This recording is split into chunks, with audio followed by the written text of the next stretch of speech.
ಸಿರಗಾಪುರ ಗ್ರಾಮಕ್ಕೆ ಹೊಂದಿಕೊಂಡಂತಿರುವ ಸಿರಗಾಪುರ ಕಾಲೋನಿಯಲ್ಲಿ ಅರ್ಧ ಭಾಗ ಜಾಗವು ಖಾಸಗಿ ವ್ಯಕ್ತಿಯ ಹೆಸರಿನಲ್ಲಿ ಪಹಣಿ ನಮೂದಾಗಿದ್ದು, ಸದರಿ ಜಾಗವನ್ನು ಗ್ರಾಮ ಠಾಣವನ್ನಾಗಿ ವಿಸ್ತರಿಸುವಂತೆ ಒತ್ತಾಯಿಸಿ ಕರ್ನಾಟಕ ದಲಿತ ಸಂಘರ್ಷ ಸಮಿತಿ ಸ್ವಾಭಿಮಾನಿ ಕೃಷ್ಣಪ್ಪ ಬಣದ ವತಿಯಿಂದ ಜಿಲ್ಲಾಧಿಕಾರಿಗಳಿಗೆ ಮನವಿ ಸಲ್ಲಿಸಲಾಯಿತು. ಕರ್ನಾಟಕ ದಲಿತ ಸಂಘರ್ಷ ಸಮಿತಿ ಸ್ವಾಭಿಮಾನಿ ಕೃಷ್ಣಪ್ಪ ಬಣದ ಜಿಲ್ಲಾ ಸಂಚಾಲಕರಾದ ಕಬ್ಬಿಗೆರೆ ಮೋಹನ್ ಕುಮಾರ್ ಅವರು ಮಾತನಾಡಿ, ಸಿರಗಾಪುರ ಕಾಲೋನಿಯಲ್ಲಿ ಸುಮಾರು 35 ಕುಟುಂಬಗಳು 60 ವರ್ಷಗಳಿಂದ ವಾಸವಾಗಿದ್ದು, ಮಳಲೂರು ಗ್ರಾಮ ಪಂಚಾಯಿತಿ ವತಿಯಿಂದ ಮೂಲ ಸೌಕರ್ಯಗಳನ್ನು ಪಡೆದುಕೊಂಡಿದ್ದು, ಆದರೆ ಸಿರಗಾಪುರ ಕಾಲೋನಿಯ ಅರ್ಧ ಭಾಗವು ಖಾಸಗಿ ವ್ಯಕ್ತಿಯ ಹೆಸರಿನಲ್ಲಿ ಪಹಣಿ ಬರುತ್ತಿದೆ.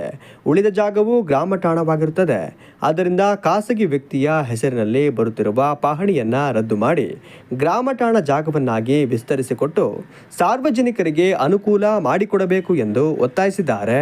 ಏನು ಅಂಬ್ಳೆ ಹೋಬಳಿ ಮಳಲೂರು ಪಂಚಾಯಿತಿ ಸಿರಗಾಪುರದಲ್ಲಿ ಸುಮಾರು 40ರಿಂದ 50 ಕುಟುಂಬಗಳು ಸುಮಾರು 60ರಿಂದ 70 ವರ್ಷದಲ್ಲಿ ಮನೆ ಕಟ್ಕೊಂಡು ಅವರು ಅಲ್ಲಿ ವಾಸಿಸ್ತಿರ್ತಾರೆ. ಅದು ನನ್ನ ಜಾಗದಲ್ಲಿ ನೀವು ಮನೆ ಕಟ್ಕೊಂಡಿದ್ದೀರಿ ಅಂತೇಳಿ ಅಲ್ಲಿ ಸಾರ್ವಜನಿಕವಾಗಿ ಆ ಕುಟುಂಬಕ್ಕೆ ತೊಂದರೆ ಕೊಡ್ತಿರೋದು ಇದು ಖಂಡನೆ. ಇದು ಗ್ರಾಮ ಪಂಚಾಯಿತಿಗೆ ಇವರು ಮನವಿ ಕೊಟ್ಟರು ಕೂಡ ಗ್ರಾಮ ಪಂಚಾಯಿತಿಯವರು ಕೂಡ ತಗೊಂಡಿಲ್ಲ. ಜಿಲ್ಲಾಡಳಿತಕ್ಕೂ ಮನವಿ ಕೊಟ್ಟರು ಕೂಡ ಜಿಲ್ಲಾಡಳಿತ ಇದ್ರ ಬಗ್ಗೆ ಏನೂ ಕ್ರಮ ವಹಿಸಿಲ್ಲ. ಹಾಗಾಗಿ ಸೂಕ್ತ ಅದ್ರ ಬಗ್ಗೆ ಕಾನೂನು ಕ್ರಮ ತಗೊಳ್ಬೇಕಂತೇಳಿ ನಾವು ಒತ್ತಾಯಿಸ್ತೀವಿ.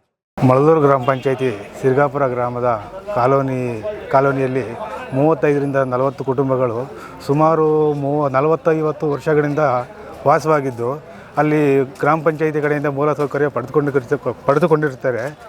ಆದರೆ ಇಲ್ಲಿ ತನಕನೂ ಸಹ ನಮ್ಮ ಪಂಚಾಯಿತಿ ಕಡೆಯಿಂದ ಹಕ್ಕುಪತ್ರ ನೀಡಿರುವುದಲ್ಲ.